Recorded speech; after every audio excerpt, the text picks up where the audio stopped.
Bismillahirrahmanirrahim. Assalamualaikum warahmatullahi wabarakatuh. Alhamdulillahilladzi ahyana ba'dama amatana wa ilaihin nusyur. Asyhadu an la ilaha illallah wahdahu la syarika lah. Wa asyhadu anna Muhammadan abduhu wa rasuluhu la nabiyya ba'da. Allahumma fassalli wa sallim wa karrim wa azim ala sayyidina wa habibina wa syafi'ina wa dhukhrina wa safiyina wa qurrati a'yunina maulana Muhammadin sallallahu alaihi wasallam wa ala alihi wa sahbihi wa man sara ala nahji ila yaumil qiyamah, amma ba'd. Bapak Ibu jamaah subuh yang dimuliakan Allah Subhanahu wa taala. Semoga Allah istiqomahkan kita dengan salat subuh berjamaah sampai akhir hayat. Amin ya rabbal alamin. Bapak Ibu yang mulia, diriwayatkan dalam Sunan An-Nasa'i an Sayyidina Abi Dzar radhiyallahu ta'ala anhu anna Rasulullah sallallahu alaihi wasallam qala man qala fi duburi salatil fajr wa huwa sani rijlaihi qabla ayatakallam. Siapa saja yang membaca setelah salat subuh dalam posisi kakinya belum berubah dari tasawuf akhir. Siapa saja yang membaca setelah solat subuh dengan posisi kaki belum berubah dari tasawuf akhir dan sebelum berbicara dengan siapapun dan sebelum bersalaman dengan siapapun. Jadi selesai subuh enggak ada yang dia lakukan, baik berbicara dengan fisik atau dengan lisan. Kaki tetap dengan duduk iftirash atau tawarruk. Dia baca la ilaha illallah wahdahu la syarikalah lahul mulku wa lahul hamdu yuhyi wa yumit wa huwa ala kulli syai'in qadir asyara marrat, sebanyak 10 kali. Kataballahu lahu asra hasanat, Allah akan tulis baginya 10 kebaikan. Wa maha anhu asra sayyiat, Allah akan hapuskan darinya 10 kesalahan. Wa rafa'a lahu asyara darajat, Allah akan tinggikan baginya 10 derajat. Wa kana yaumuhu dzalik kulluh, dan adalah ia pada hari tersebut sepanjang hari itu bihirzi min kulli makruh, di dalam perlindungan, dalam penjagaan Allah Subhanahu wa taala dari setiap perkara yang dia tidak sukai. Wa hurisa minasyaitan, dan dia akan dipelihara oleh Allah daripada gangguan syaitan.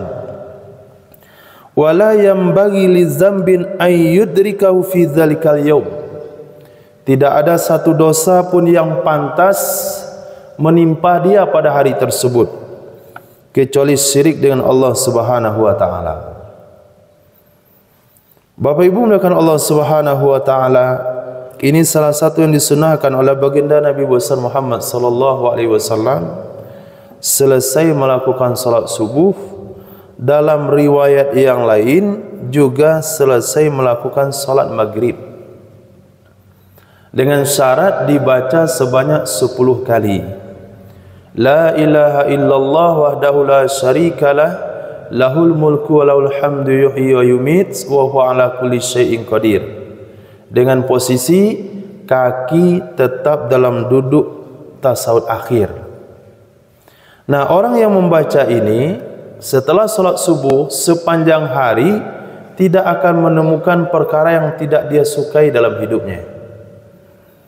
Dia tidak akan menemukan malah bahaya di dalam kehidupannya, dan dia akan dijaga oleh Allah daripada syaitan.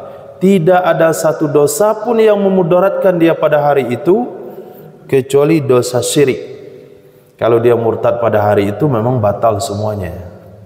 Tapi kalau selain dosa syirik, tidak ada yang akan memudaratkannya.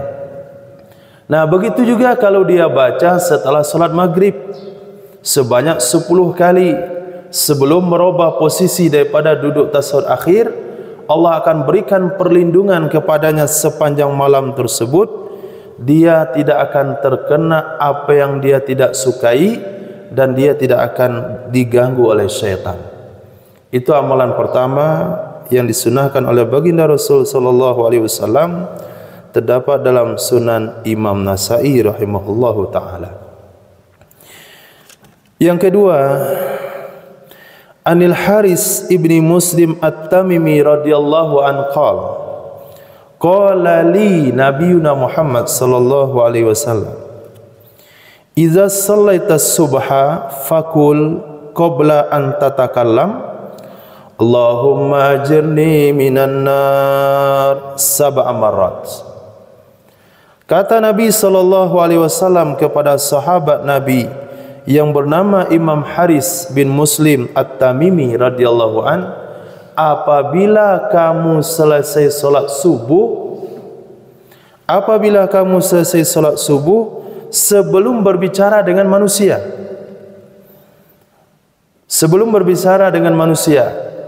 memang bersalaman selepas salat itu tidak dilarang, bukan tidak bid'ah, dan itu disunahkan. Karena dalam hadis Nabi sallallahu alaihi wasallam bersabda, "Idza taqal musliman," apabila bertemu dua orang Islam, fatasabaha, lalu keduanya berjabat tangan, wa hamidallah, dan keduanya memuji Allah Subhanahu wa taala, wa qala ghafarallahu lahuma, dan kedua-duanya meminta ampun kepada Allah Subhanahu wa taala, saqatat zunubuh, akan berguguran dosa-dosanya. Jadi doa yang dianjurkan oleh Nabi ketika berjabat tangan itu bukan berselawat sebetulnya, tapi ghafarallahu lana walakum. Tapi kalau kita baca selawat juga tidak salah. Kenapa? Karena kita disatukan oleh sunnah baginda Nabi Muhammad sallallahu alaihi wasallam. Kita disatukan oleh ajaran baginda Rasul sallallahu alaihi wasallam. Tapi ketika kita baca selawat itu menunjukkan kita bersatu karena sunnah tersebut. Tapi doa yang nasnya ada dalam hadis, yaitu doa bersalaman adalah ghafarallahu lana walakum, atau menggunakan fi'il mudhari' yaghfirullahu lana walakum. Namun setelah salat subuh, setelah salat maghrib, setelah bersalam dari dua salat tersebut, tidak dianjurkan bersalaman untuk sementara. Tidak dianjurkan untuk berbicara dengan kawan di kiri dan di kanan sebelum menyelesaikan dua amalan ini. Yang pertama membaca la ilaha illallah wahdahu la syarikalah, lahul mulku wa lahul hamdu yuhyi wa yumiit wa huwa ala kulli syai'in qadir 10 kali. Yang kedua membaca Allahumma ajirni minan nar sebanyak 7 kali. Apa jaminan Nabi Muhammad sallallahu alaihi wasallam? Fa innaka in mutta min yaumik, jika kamu meninggal pada hari tersebut, kataballahu laka jiwaram minan nar, Allah telah tetapkan di dalam ketetapannya, Allah telah tetapkan di dalam catatannya, kamu termasuk orang yang diselamatkan Allah dari neraka. Wa iza sallaital maghrib, kata Nabi kepada Sayyidina Haris bin Muslim At-Tamimi, wahai Haris, apabila kamu selesai salat maghrib, fakul qabla an tatakallam, bacalah sebelum kamu berbicara dengan manusia, Allahumma ajirni minan nar sab'a marrat, Allahumma ajirni minan nar sebanyak 7 kali. Fa innaka in mutta lailatik, apabila kamu meninggal pada malam tersebut, kataballahu laka jiwaram minan nar, Allah akan tulis bagimu selamat daripada api neraka. Hadis riwayat Imam Nasa'i, juga diriwayatkan oleh Imam Abu Daud. Bapak Ibu mulakan Allah Subhanahu wa taala, waktu mati kita pasti antara subuh dengan maghrib atau maghrib dengan subuh. Nggak ada waktu mati yang lain. Pasti di antara dua waktu tersebut, antara subuh dengan maghrib atau maghrib dengan subuh. Apabila kita sudah baca subuh ini, Allahumma ajirni minan nar sebanyak 7 kali sebelum melipat kaki, sebelum berbicara dengan kawan kiri dan kanan, maka sebelum maghrib kita meninggal dunia, dipastikan orang itu tidak akan pernah masuk neraka Allah. Begitu juga kalau selesai salat maghrib, nanti kita baca Allahumma ajirni minan nar sebanyak 7 kali, maka kalau kita meninggal pada malam itu sebelum subuh, kita dipastikan selamat pada neraka Allah Subhanahu wa ta'ala. Hari ini mungkin kalau kita mendengarkan kata-kata neraka itu seperti kata-kata mendengar pisang saja. Nah, neraka itu seperti mendengar bahasa mangga. Jadi kesannya ke dalam hati kita mendengar kata itu sama saja. Saya beli pisang, saya beli mangga, Allah masukkan orang itu ke dalam neraka. Dengar pisang, dengar mangga, dengar neraka, kesannya bagi kita tidak ada bedanya. Ini yang menyebabkan kita tidak terpaut hati dengan hadis yang disampaikan oleh baginda Rasul.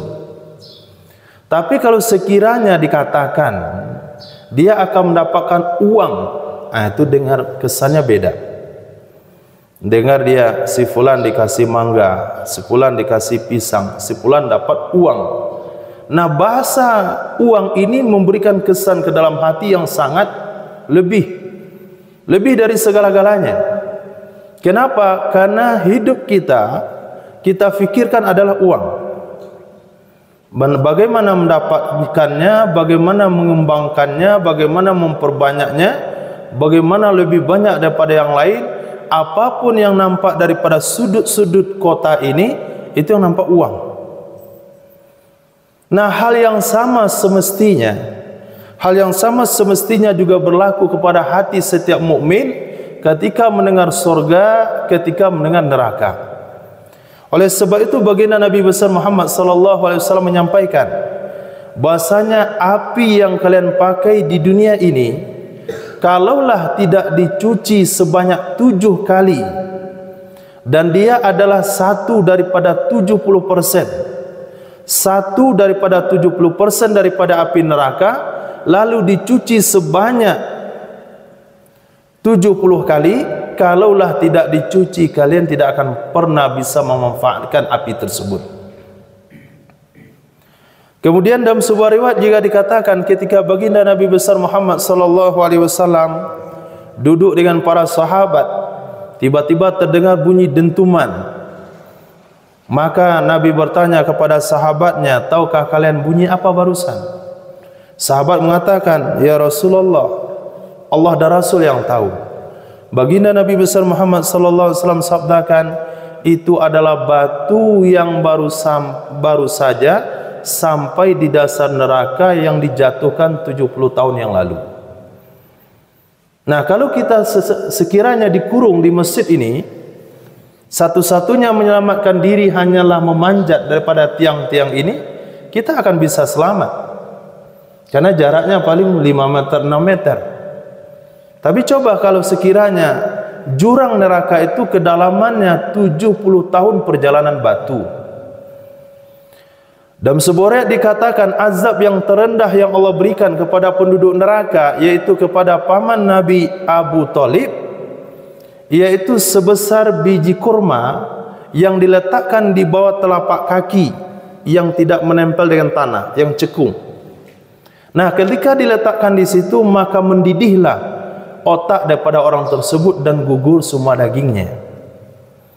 Jadi ketika kita mengetahui hakikat yang sesungguhnya, seperti apa yang diberitakan oleh baginda Nabi besar Muhammad sallallahu alaihi wasallam, maka kita pasti akan menjaga amalan ini setelah solat maghrib dan selesai solat subuh, karena jaminannya adalah selamat daripada neraka Allah Subhanahu wa ta'ala.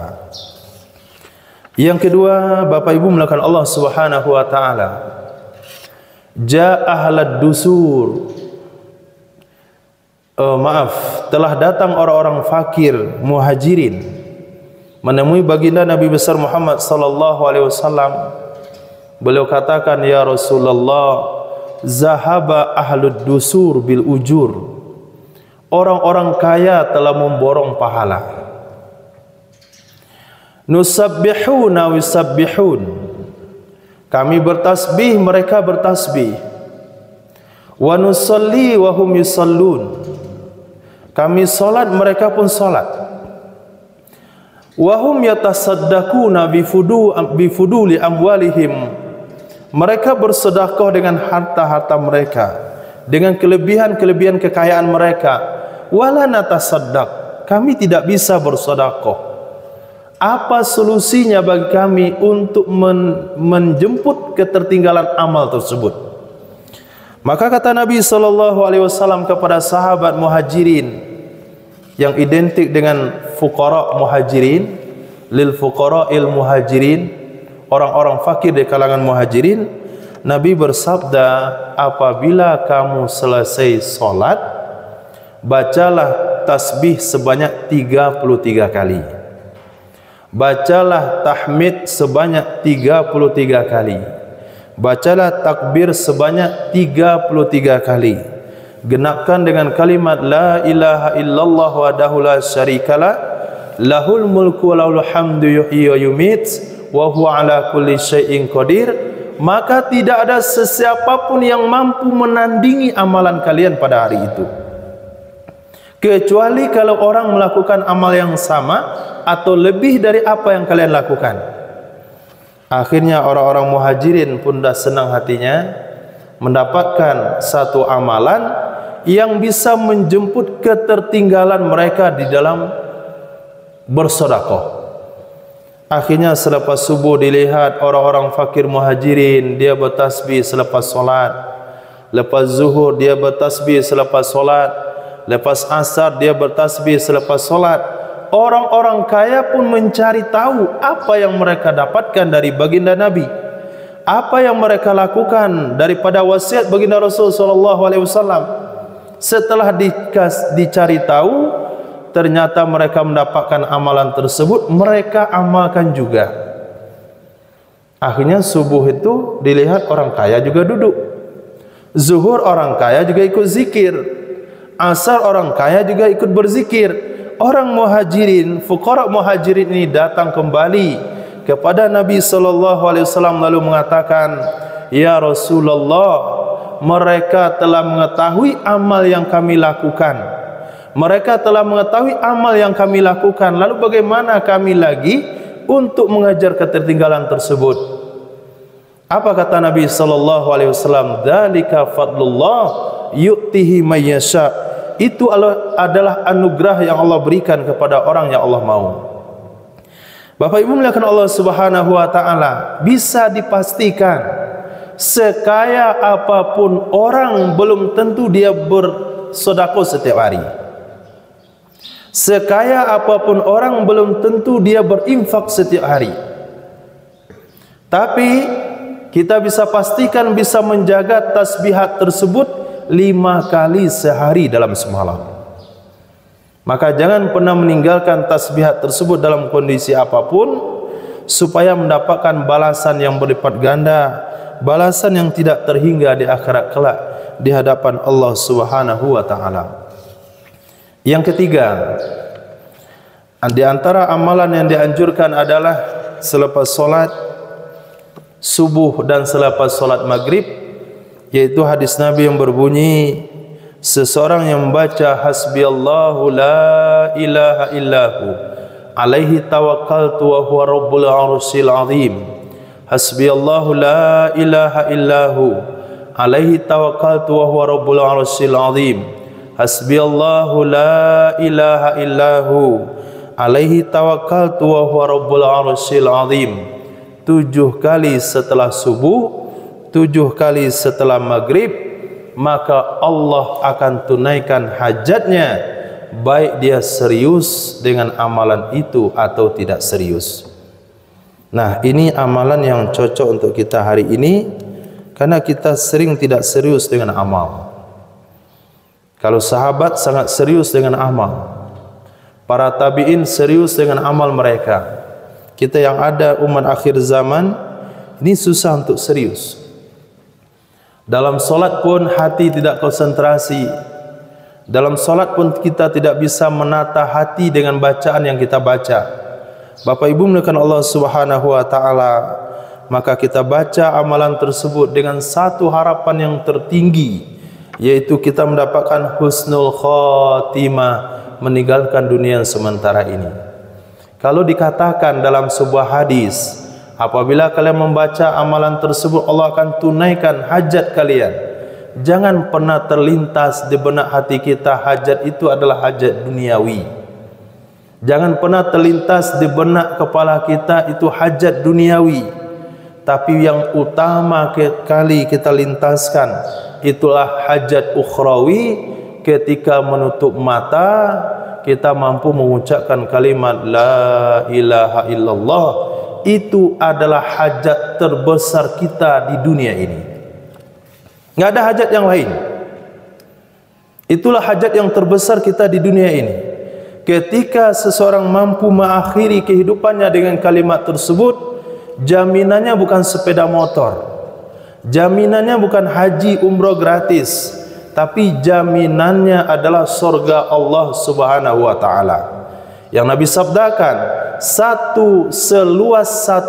seluas sapu tangannya Sayyidina Abu Hurairah, tanah surga itu tidak bisa dibeli dengan dunia beserta isinya. Jadi kita kembali membetulkan gaya berfikir kita di dalam pandangan-pandangan yang disampaikan oleh Nabi Muhammad sallallahu alaihi wasallam. Seperti yang dilakukan oleh Sayyidina Abu Hurairah radhiyallahu taala anhu. Ketika itu Sayyidina Abu Hurairah datang ke pasar lalu mengatakan, wahai orang-orang pasar, warisan Nabi sedang dibagi-bagi di masjid. Ini di zaman Nabi sudah meninggal dunia. Itu masih di zamannya Sayyidina Umar bin Khattab radhiyallahu anhu. Zaman Sayyidina Umar bin Khattab radhiyallahu taala anhu, Nabi meninggal dunia digantikan oleh Sayyidina Abu Bakar selama 2 tahun, kemudian digantikan oleh Sayyidina Umar bin Khattab. Kira-kira 5 tahun kejadian ini, 5 tahun ditinggal oleh Nabi sallallahu alaihi wasallam. Ketika diumumkan di pasar oleh Sayyidina Abu Hurairah, wahai penduduk pasar, warisan Nabi sedang dibagi-bagi di masjid. Orang-orang pasar pun pergi ke masjid. Sampai di masjid dilihat enggak ada harta benda satupun dibagi.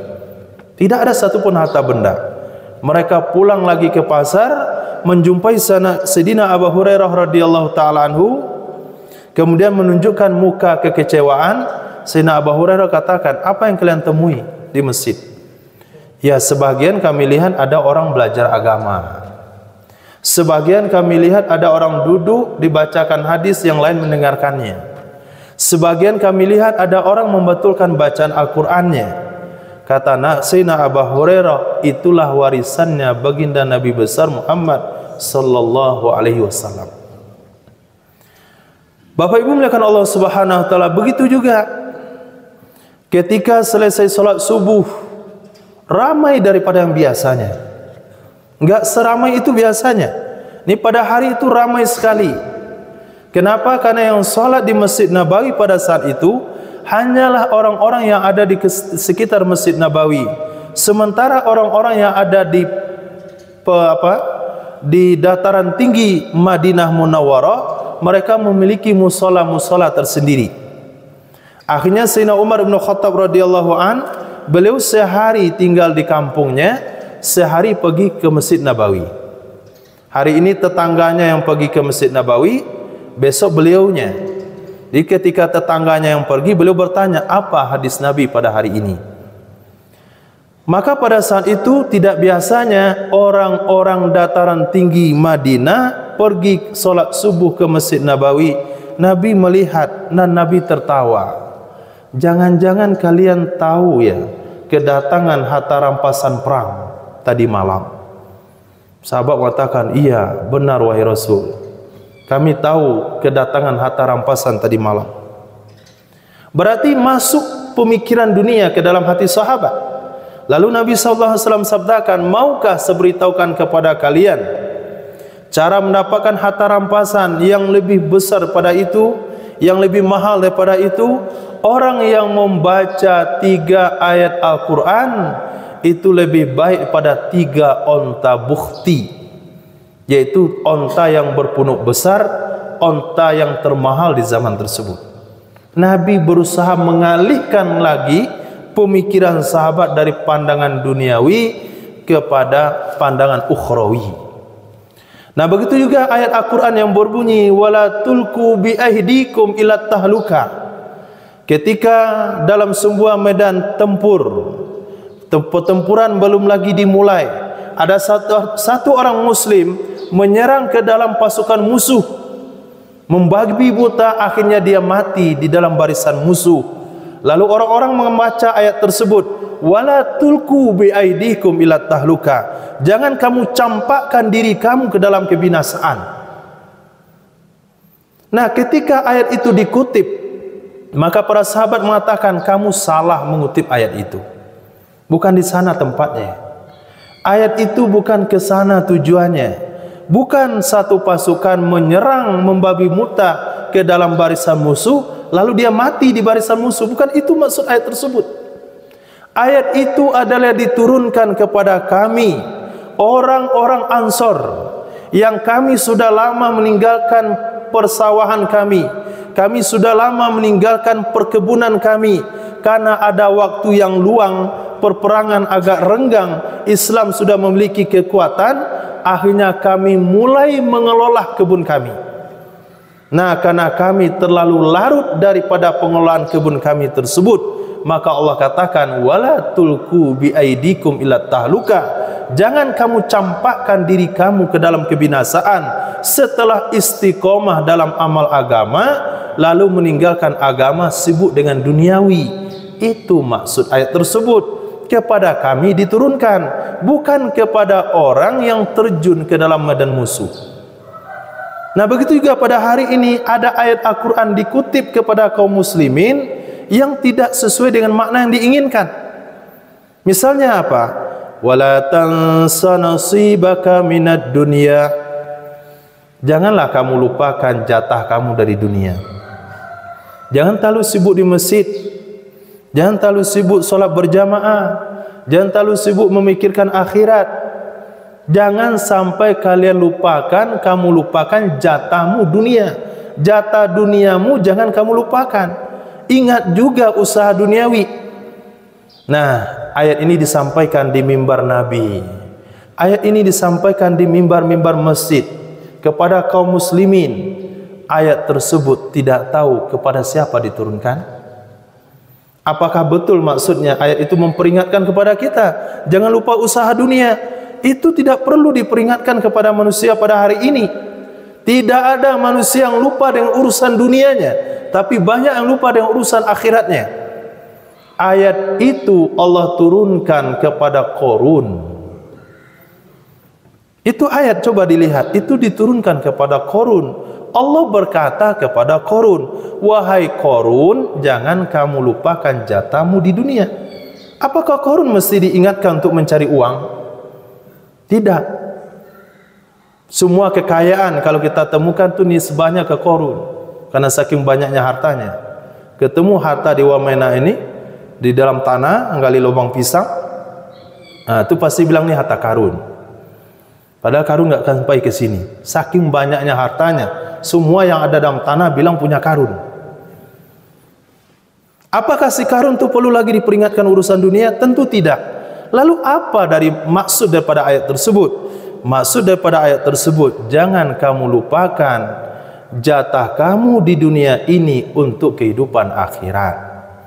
Sedikitlah kamu sisihkan hartamu, waktumu, pemikiranmu, usahamu untuk kehidupan akhiratmu. Itu diantara maksud yang disampaikan oleh ulama tafsir. Bapak Ibu muliakan Allah Subhanahu wa taala, kadang-kala kita mendengarkan satu ayat lalu kita pahami menurut pemikiran kita itu adalah pemahaman yang salah, maka Nabi bersabda, orang yang berpendapat pada ayat Al-Quran dengan pemikirannya, maka nerakalah tempatnya. Maka kita tidak boleh berkomentar tentang ayat kecuali kita kembalikan kepada ulama tafsir yang mengerti tentang hal tersebut. Maka kita sampaikan menurut penafsiran para ulama. Bapak Ibu mulakan Allah Subhanahu wa taala, mungkin itu ringkasan pengajian kita pada subuh hari ini. Semoga bisa kita amalkan.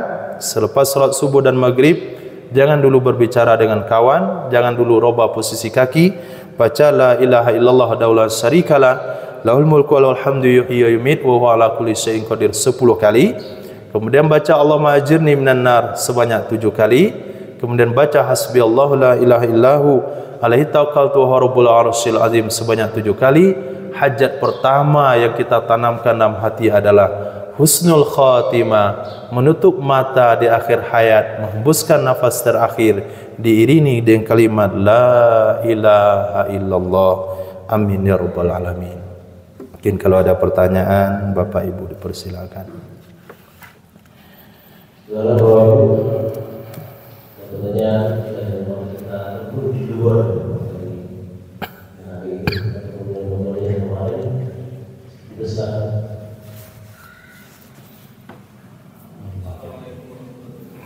Waalaikumsalam warahmatullahi wabarakatuh.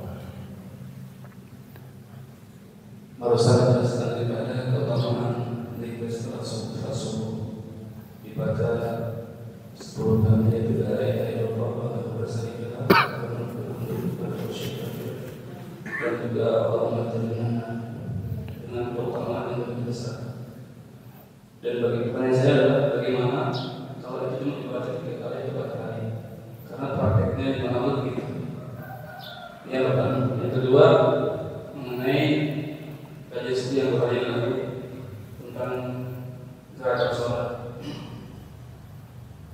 Ketika sholat berjamaah, makmum atau imam sudah masuk rakaat kedua, masuk rakaat ketiga. Kemudian imam lupa untuk duduk tahiyat awal, kemudian berdiri. Sudah tidak sempurna. Imam mengingatkan, subhanallah, subhanallah. Akhirnya imam turun lagi, menggunakan daripada tahiyat awal. Terus berlanjut sampai selesai. Pertanyaannya, ini sholatnya sah tidak? Mohon penjelasannya. Khair, terima kasih, jazakumullah khair.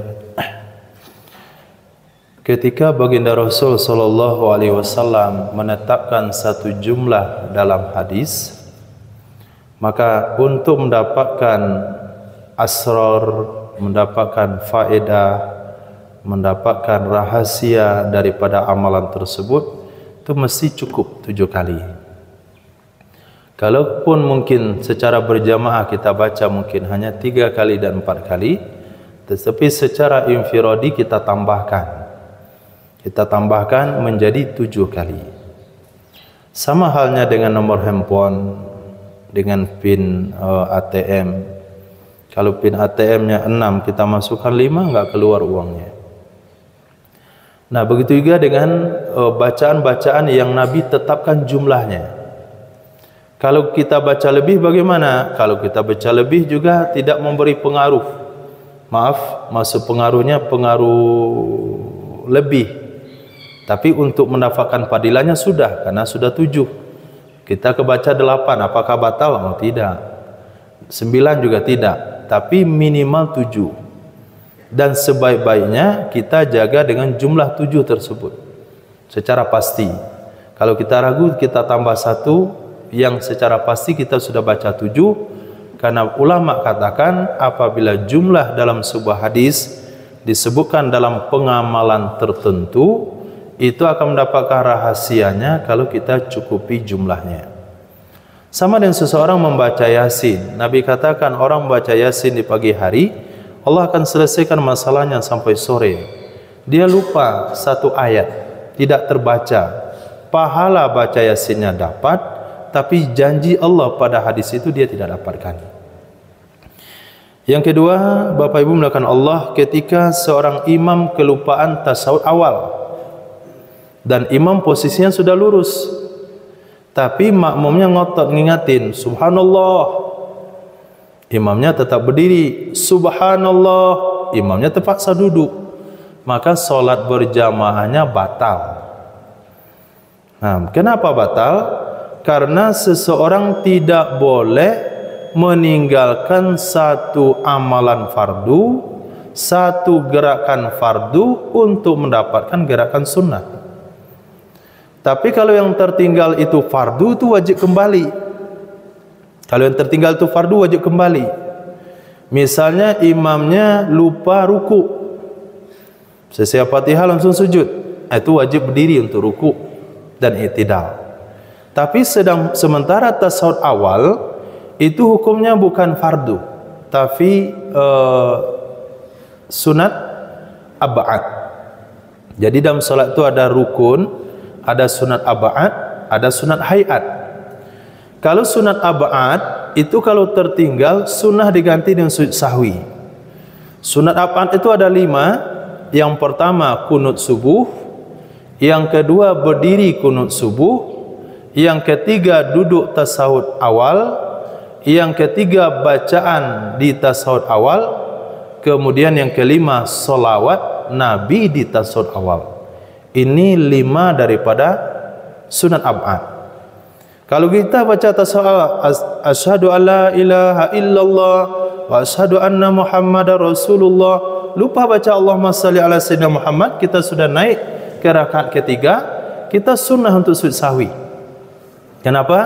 Karena meninggalkan selawat di tasawuf awal. Nah, apabila kita tertinggal tasawuf awal, kita mau naik ke rakaat ketiga, kalau sudah lurus kembali hukumnya membatalkan solat. Itu kalaupun satu masjid mengingatkan imam, imam enggak peduli, biarin saja. Nah, tapi apabila imamnya belum sampai ke batasan ruku, masih di bawah batasan ruku, belum sampai di batasan ruku, maka imam boleh kembali atau sunnah kembali dan tidak perlu sujud sahwi. Tapi apabila imam sudah sampai pada posisi lebih pada ruku tapi belum lurus, sudah lebih batasan ruku tapi belum lurus, maka imam boleh kembali dan sunnah sujud sahwi. Tapi apabila imam sudah lurus, tidak boleh kembali. Kalau kembali batal solat. Jadi ada 3 macam cara penyelesaiannya. Kalau di bawah ruku sunnah kembali, enggak perlu sujud. Di atas ruku sebelum lurus sunnah kembali dan sunnah sujud. Tapi kalau sudah lurus tidak boleh kembali. Kalau kembali solatnya batal. Kemudian disunahkan sujud sahwi, insyaallah.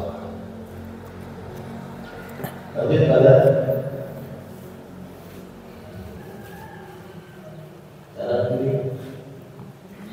ya, tidak ada tambahan lagi terkait dengan untuk dua atau benar, tentunya di tasawuf jamaah teman-teman yang mustajab ada di imamnya imam.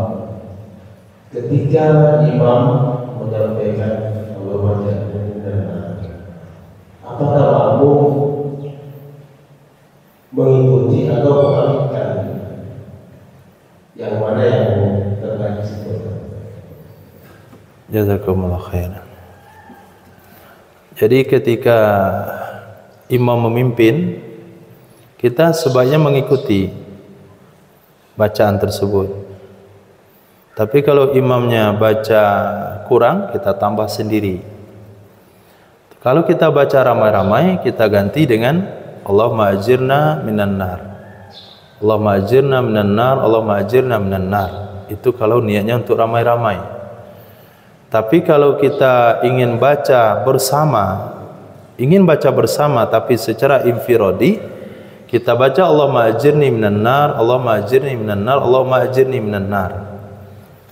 Maka ketika imam kita baca lengkap, kita alhamdulillah baca lengkap. Tapi ketika imam kita baca kurang, kita akan sempurnakan.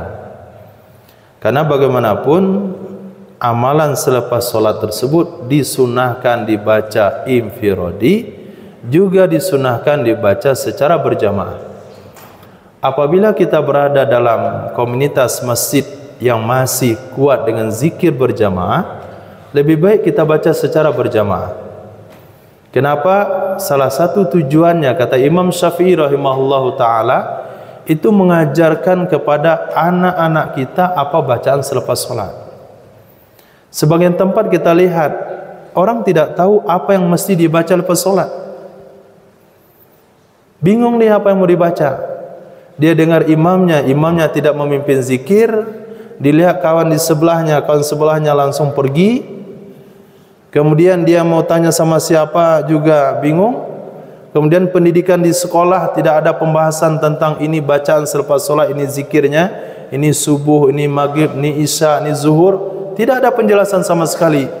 Nah, kalau seperti ini generasi kita, yang tahu mereka cuma sholat, tapi zikir selepas sholat itu tidak tahu. Tapi apabila di masjid kita istiqomahkan secara berjamaah, paling enggak coba dengar itu anak-anak waktu kita sholat. Nah, apa yang mereka tiru? Takbir imam yang ditiru. Samiallahu liman hamidah, Allahu akbar, Allahu akbar, Allahu akbar. Itu sekarang. Besok ketika mereka dewasa, mereka sudah mengerti itu bacaan sholat. Maka cara pendidikan tarbiyah anak-anak, katakan oleh Imam Syafi'i rahimahullahu ta'ala, itu mereka tidak perlu dikasih materi panjang lebar, karena mereka tidak perlu pemahaman dan otak mereka tidak cukup untuk memahami materi. Nah, maka dalam kategori anak-anak itu uswah adalah tauladan, contoh. Nah, ketika dia datang ke masjid, dia walaupun belum serius dengan solatnya, masih main-main, dorong kiri, dorong kanan. Tapi kalau setiap waktu dia dengar imam yang baca la ilaha illallah daulah syarikalah, nanti lama-lama dia tahu itu zikirnya. Walaupun ke depannya nanti ditanya dalilnya mereka nggak tahu. Nah, pokoknya itulah, di masjid saya dulu saya dapat zikir itu dari orang-orang tua kami. Ini fadilah daripada zikir berjamaah yang dikatakan dalam mazhab Imam Syafi'i, mendidik generasi ke depan bagaimana cara ibadah yang benar, bacaan yang benar. Tapi apabila hal ini kita hilangkan daripada masjid kita, dari musola kita, anak-anak nanti tidak tahu apa bacaan selepas sholat. Ketika dewasa tidak tahu mau bertanya kemana, akhirnya mereka cuma tahu sholat, doa pun tidak tahu. Bapak Ibu mulakan Allah Subhanahu Wa Taala. Jadi sebaik-baiknya dipimpin dengan secara berjamaah, kemudian mungkin waktu darurat kita lengkapi secara masing-masing sesuai dengan kondisi, insyaallah. Masih ada lagi pertanyaan? Assalamualaikum. Waalaikumsalam. Tentang wudhu pada saat puasa. Kalau kita khawatir terminum, itu boleh tidak kita meninggalkan wudhu? Kita tidak wudhu supaya takut campur atau jadi kita tidak usul terus besar. Yang keduanya, dalam sholat itu kan kita tidak sebut atau tidak baca Fatihah. Kalau kita jadi makmum ini, kita bacanya kapan? Setelah imam selesai baca Fatihah, kita baca di belakangnya atau bagaimana? Dan saya dengar itu kita cukup baca 3 ayat saja. 3 ayat karena bertemannya karena ada 3 ayat paling pendek itu inam. Jadi kita cukup baca 3 saja.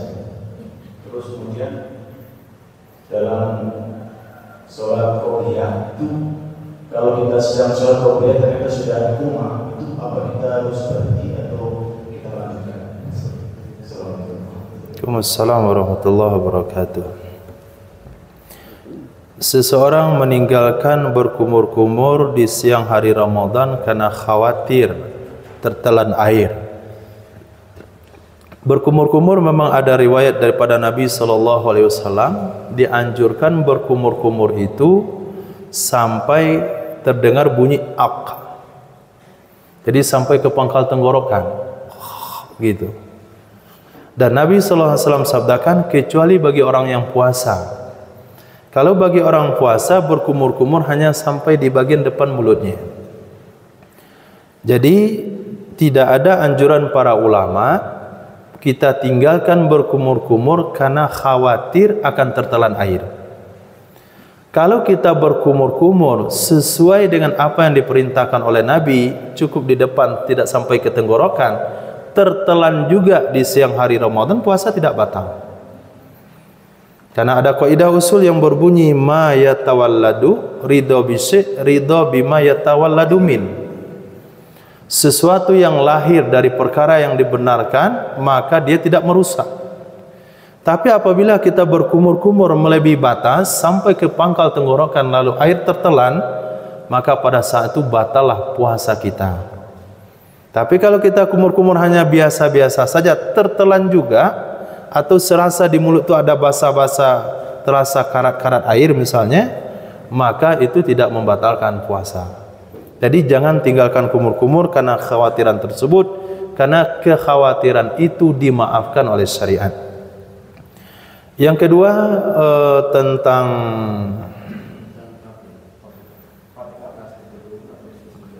Al-Fatihah. Jadi Al-Fatihah kita baca setelah imam membaca Al-Fatihah, dan dibaca secara lengkap, nggak boleh kurang. Kalau imam kita sudah ruku sekalipun, kita wajib menyempurnakan Al-Fatihah. Karena seperti kaidah kita katakan kemarin, hadis yang berbunyi la solata liman lam yaqra bi Fatihatil Kitab. Tidak sah salat seseorang yang tidak membaca Al-Fatihah. Sampai batas di mana kita boleh menyempurnakan Al-Fatihah? Imamnya terlalu cepat misalnya. Nah, kalau terlalu cepat seperti kejadian sebagian tempat salat 23 rakaat setengah jam, itu kalau kita baca Al-Fatihah setelah surah bakalan tidak terkejar imamnya. Kondisi seperti itu kita baca Al-Fatihah sejenak setelah imam. Imam baca Alhamdulillah Rabbil Alamin, kita baca Bismillah. Imam baca Ar-Rahmanir Rahim, kita baca Alhamdulillah Rabbil Alamin. Di satu ayat lebih mundur daripada imam. Itu kalau kondisinya seperti itu. Tapi kalau di tempat kita bacaannya tidak cepat, tartil, maka kita baca selepas surah. Namun ada satu kondisi, surahnya Inna A'tainakal Kautsar, sehingga surahnya habis, Al-Fatihah kita belum selesai. Pertanyaannya, jawabannya kita tetap menyelesaikan Al-Fatihah. Imam ruku, Al-Fatihah kita belum habis, habiskan dulu. Imam i'tidal, Al-Fatihah kita belum habis, tetap dihabiskan. Imam sudah sujud, Al-Fatihah kita belum habis, tetap dihabiskan. Sampai kita sempat ruku sebelum imam bangkit dari sujud pertama. Dari sujud kedua. Nah, salat kita sah. Tapi Al-Fatihah kita belum habis, imamnya sudah bangkit dari sujud kedua, maka kita hilang satu rakaat. Al-Fatihah kita belum selesai, imam sudah naik dari sujud kedua ke atas, kita hilang satu rakaat. Tapi kalau sempat kita ruku sebelum imam bangkit pada sujud kedua, kita boleh menyusul imam tersebut. Itu dalam mazhab Imam Syafi'i rahimahullahu ta'ala. Yang ketiga, ketika kita melakukan salat qobliyah, lupa melihat jam di dinding berapa menit lagi iqamah, kita sudah takbir. Nah, ketika takbir, iqamah dikumandangkan. Kalau kita berada baru di posisi rakaat pertama, kita batalkan. Nah, tapi kalau kita sudah berat mau ke ujung, kita sempurnakan. Jadi tergantung kondisi kita waktu itu. Kira-kira kalau kita sempurnakan dapat nggak rakaat pertama? Oh dapat, kita sempurnakan saja. Oh malas menyempurnakannya karena posisi kita di tengah, kita batalkan. Karena Nabi bersabda, al-mutatawwi'u amiru nafsi. Orang melakukan ibadah sunat itu ngatur dirinya sendiri. Kita puasa Senin Kamis, pas niat puasa Senin, hari zuhur ternyata ada hidangan, ada undangan baralek, ada undangan kenduri, maka pada saat itu kita batal puasa, nggak ada masalah. Tapi kalau puasa wajib, kalau sholat wajib itu tidak boleh. Misalnya kita qada zuhur, kita qada zuhur, pas iqamah dikumandangkan, selesaikan qada zuhurnya, walaupun tidak sempat berjamaah. Kita melakukan qada puasa, pas ada kenduri, walimah, kita tidak boleh membatalkan puasa, karena ibadah wajib harus diselesaikan sampai sempurna, kecuali ada ibadah sunnah yang kalau kita sudah kerjakan wajib diselesaikan, yaitu ibadah umroh dan haji. Nah, kalau umroh dan haji itu nggak boleh macam-macam. Kalau sudah niat wajib selesaikan, walaupun umroh yang kedua, umroh yang ketiga, insyaallah. Baik, Bapak Ibu sekalian, demikian kegiatan kita pada hari ini. Kalau ada pertanyaan bisa disimpan untuk besok subuh. Untuk sementara dari Bapak yang pada sebelum hari ini, mohon Bismillahirrahmanirrahim. Alhamdulillahirabbil alamin. Wassalatu wassalamu ala asrafil anbiya wal mursalin wa ala alihi washabihi ajmain.